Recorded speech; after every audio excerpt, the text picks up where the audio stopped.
4 जनवरी 2014। रक्षा शाम के करीब 5 बजे जोर से चिल्लाई तो उसकी चीख सुन चचेरी भाभी के साथ साथ मोहल्ले वाले भी आ गए थे। सामने 55 वर्षीय सुनीता की लाश पड़ी थी। उनके दोनों हाथ बंधे थे और मुंह में कपड़ा ठूसा था और उसी कमरे में रखी अलमारी का सामान बिखरा पड़ा था। पहली नज़र में ही यह लूटपाट कर हत्या का मामला लग रहा था। दिन के समय में हुए इस हत्याकांड ने सभी की बेचैनी बढ़ा दी थी कि कैसे किसी को इस वारदात की भनक तक नहीं हुई। क्या था यह पूरा मामला? आखिर किसने की थी सुनीता की हत्या? आपको बताएंगे इस वीडियो में। जानने के लिए अंत तक इस वीडियो में बने रहें। 4 जनवरी 2014 को शाम को 5 बजे हुए इस हत्याकांड के बाद घटना की जानकारी सुनीता के पति राजकुमार गुप्ता को फोन पर दी जाती है। घटना की जानकारी साथ ही साथ पुलिस को भी दी जाती है। कुछ ही देर बाद राजकुमार गुप्ता घर पहुंचते हैं और आनन फानन में सुनीता को जिला अस्पताल ले जाते हैं, जहां डॉक्टरों द्वारा उनको मृत घोषित कर दिया जाता है। घंटा भर बीत जाने के बाद भी जब पुलिस घटनास्थल पर नहीं पहुंच पाती तो राजकुमार गुप्ता खुद थाना नौबस्ता में जाकर अनजान व्यक्ति के खिलाफ हत्या व लूटपाट का मामला दर्ज करवाते हैं। इसके बाद थाना प्रभारी आलोक यादव अपने अधिकारियों को सूचना की जानकारी देकर पुलिस टीम के साथ घटनास्थल पर पहुंचते हैं। साथ ही कुछ देर बाद एसएसपी यशस्वी यादव तथा अन्य अधिकारी भी घटनास्थल पर पहुंचते। मामले की गंभीरता को देखते हुए फॉरेंसिक टीम को बुलाकर सबूत जुटाए जाते हैं। कमरे में मृतका सुनीता के मृत शरीर के साथ साथ अलमारी खुली पड़ी थी। उसमें रखे गहने और रकम गायब थी। उसके बाद शव को पोस्टमार्टम के लिए भेज दिया जाता है और परिवारजनों के साथ पूछताछ शुरू की जाती है। इस पूछताछ के दौरान पुलिस को एक चौंकाने वाली बात पता चलती है, जो पुलिस तो क्या किसी के भी गले नहीं उतर रही थी। जिस समय इस घटना को आरोपियों द्वारा अंजाम दिया जाता है, उस समय घटना स्थल के ठीक पीछे वाले कमरे में मृतका की बहू रश्मि और भतीजी रक्षा लैपटॉप पर शादी की वीडियो देख रही थी। अब पुलिस कहीं न कहीं इन दोनों महिलाओं को ही शक की निगाहों से देख रही थी, क्योंकि पुलिस इस बात को हजम ही नहीं कर पा रही थी कि कैसे एक ही घर में होने के बावजूद इन दोनों महिलाओं को इस घटना की भनक तक नहीं लगी। रश्मि के नवविवाहित होने की वजह से पुलिस का शक था कि कहीं उसी ने ही अपनी प्रेमी से ऐसा ना करवाया हो। अब जब पुलिस को दोनों महिलाओं से बहुत देर तक पूछताछ करने पर भी पुलिस का शक दूर नहीं होता तो पुलिस इस घटना का नाट्य रूपांतरण करने का निश्चय करती है। पुलिस भी हैरान थी। पुलिस के कई बार लूट और हत्या का नाट्य रूपांतरण करके देखने के बाद भी सचमुच आगे वाले कमरे से किसी भी प्रकार की चीख पुकार की आवाज पीछे वाले कमरे में नहीं पहुंच रही थी। पुलिस का शक अभी भी दूर नहीं होता तो पुलिस रश्मि और रक्षा से दोबारा पूछताछ करती है। पुलिस को कहीं न कहीं रक्षा पर शक होता है, क्योंकि वह बार बार अपनी नजरें चुरा रही थी और अपने बयान बदल रही थी। अब पुलिस अपनी जांच का नजरिया बदलते हुए रक्षा की ओर मोड़ती है और घटना स्थल से मोबाइल व लैपटॉप कब्जे में ले लेती है। पुलिस जांच में जुट जाती है। यहाँ पुलिस अपनी जांच कर रही है। हम राजकुमार गुप्ता के बारे में जान लेते हैं। राजकुमार गुप्ता 2 भाई हैं, राम प्रसाद और राजकुमार। राम प्रसाद कानपुर में ही न्यू आजाद नगर में रहते हैं। उनकी एक परचून की दुकान है। उनके परिवार में पत्नी बेटी रक्षा और एक बेटा मनीष है। राजकुमार कानपुर के पशुपति नगर में पत्नी सुनीता, एक बेटी व एक बेटे के साथ रहते थे। बेटी की शादी हो चुकी है। राजकुमार का एक तंबाकू का बिजनेस है। बेटी का एक 1.5 साल का बेटा भी है। राजकुमार हंसी खुशी अपना जीवन काट रहे थे, पर न जाने 2-3 महीने से कौन राजकुमार को परेशान कर रहा था। दरअसल कोई अनजान व्यक्ति बार बार फोन कर राजकुमार से एक मोटी रकम की मांग कर रहा था। 5 दिसंबर 2013 को राजकुमार के इकलौते बेटे हिमांशु की शादी थी। बेटे की शादी बड़े ही आलीशान तरीके से होनी थी, क्योंकि परिवार के पास पैसे की कोई कमी नहीं थी। शादी की तारीख नजदीक आते ही राजकुमार के नजदीकी रिश्तेदार आने लगे थे। साथ ही बेटी शिवांगी अपने 1.5 वर्षीय बेटे शुभम के साथ भाई की शादी में शामिल होने आती है। 3 दिसंबर की शाम को 6 बजे अचानक शिवांगी का बेटा शुभम घर से गायब हो जाता है और घर में हड़कंप मच जाता है। अब लोग तरह तरह की बातें करने लगते हैं। तभी राजकुमार को कोई अनजान व्यक्ति फोन कर 15 लाख रुपए की रकम फिरौती के रूप में मांगता है। अपहरण की खबर से घर में मातम परस जाता है। अपहरणकर्ता के मना करने के बावजूद भी राजकुमार के घर में आए रिश्तेदारों के कहने पर राजकुमार पुलिस के पास जाते हैं और थाना प्रभारी को वारदात की जानकारी देकर बच्चे को अपहरणकर्ताओं से मुक्त कराने की गुजारिश करते हैं। पुलिस के पास पहुंचने के कुछ समय बाद ही राजकुमार को घर से फोन पर शुभम के सकुशल वापस आने की बात बताई जाती है। ऐसा लग रहा था जैसे इनके बीच में ही किसी ने जानकारी देकर अपहरणकर्ताओं को बताया हो कि वारदात की जानकारी पुलिस तक पहुंच गई है। खैर, घर का नौनिहाल सकुशल घर पहुंच गया था और साथ ही घर में शादी की वजह से चल रही व्यस्तता की वजह से राजकुमार आगे कोई कार्यवाही नहीं करते और ना ही पुलिस मामले को गंभीरता से लेती है, जबकि पुलिस को यहाँ मोबाइल नंबर की जानकारी लेनी चाहिए थी। हालांकि राजकुमार और घर वाले इस घटना से बहुत परेशान थे। पुनः 4 दिसंबर को राजकुमार को फोन आता है और धमकी देकर 15 लाख की फिरौती मांगी जाती है और फिरौती न मिलने पर बेटे हिमांशु को जान से मारने की धमकी दी जाती है। अनहोनी की आशंका लेकर राजकुमार पुनः थाना नौबस्ता जाकर पुलिस को अवैध वसूली वाले फोन के बारे में बताकर चिंता व्यक्त करते हैं। पुनः पुलिस द्वारा कोई खास एक्शन नहीं लिया जाता। बहरहाल 6 दिसंबर को विवाह संपन्न होता है। बहू घर भी आ जाती है। राजकुमार भी इस घटना को भूलकर अपने कामकाज में लग जाते हैं। लगभग 1 महीने बाद 4 जनवरी के दिन राजकुमार गुप्ता अपनी दुकान पर चले गए। भतीजी रक्षा भी हिमांशु की पत्नी रश्मि के पास चली गई और पीछे वाले कमरे में जाकर शादी का वीडियो लैपटॉप पर जाकर देखने लगे। राजकुमार की पत्नी सुनीता आगे वाले कमरे में आराम कर रही थी। 5 बजे के आसपास रक्षा अपने घर जाने के लिए निकलती है और अचानक सुनीता को बिस्तर पर पड़ी देख चिल्लाती है।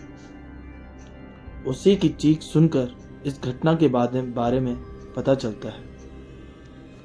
पुलिस की तफ्तीश में एक बात का यकीन पुलिस को हो गया था कि कहीं न कहीं इस घटना में घर के ही किसी व्यक्ति का हाथ है और पुलिस की जांच की सुई बार बार कहीं न कहीं रक्षा गुप्ता पर अटक रही थी, लेकिन सबूतों के अभाव में पुलिस कुछ नहीं कर सकती थी।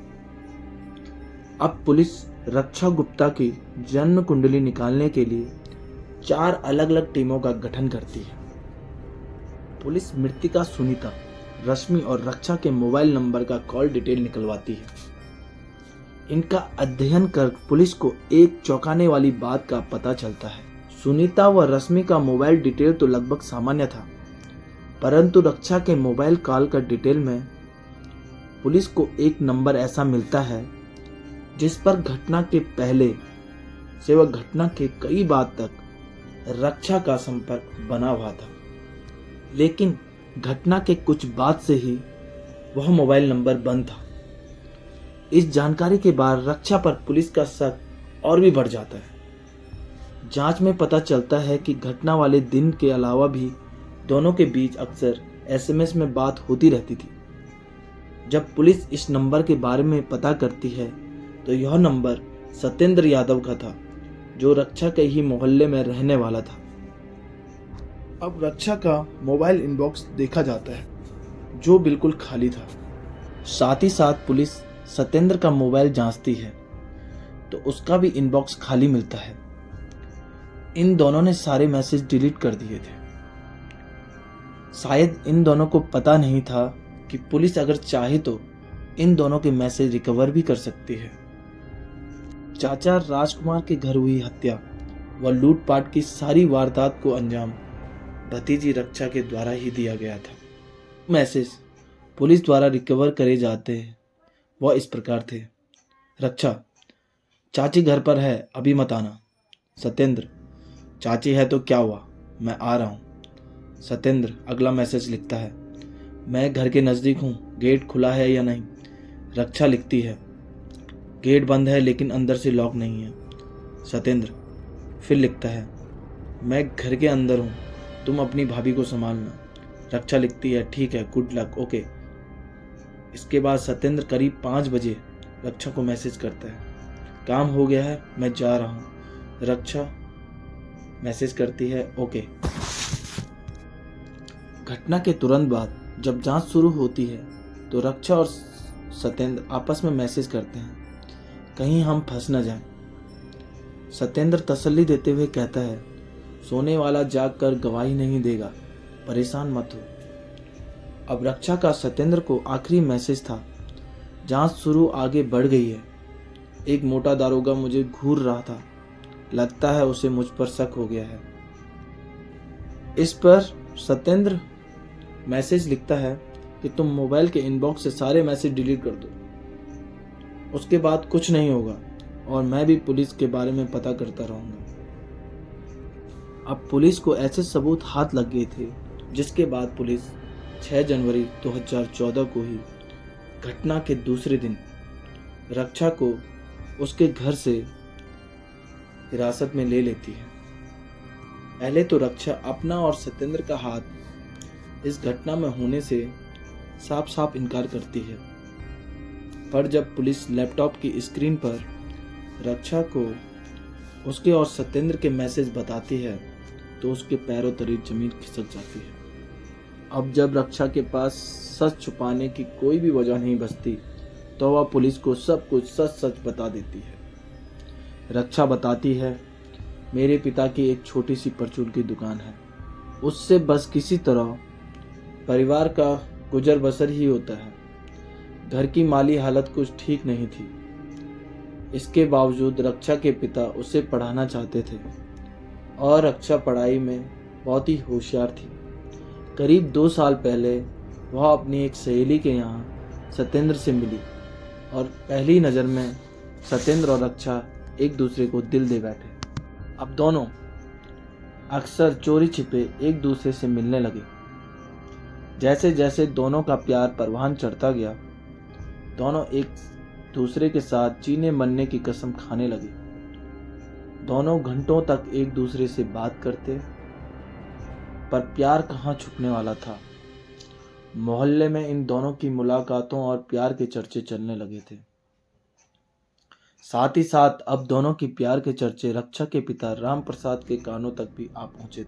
अब जब राम प्रसाद घर लौटे तो बेटी रक्षा से सत्येंद्र के बारे में पूछने पर रक्षा ने बिना किसी झिझक के सत्येंद्र से अपने प्यार की बात को स्वीकारा और साथ ही साथ यह भी कह डाला कि जल्द ही वह शादी करने वाले हैं।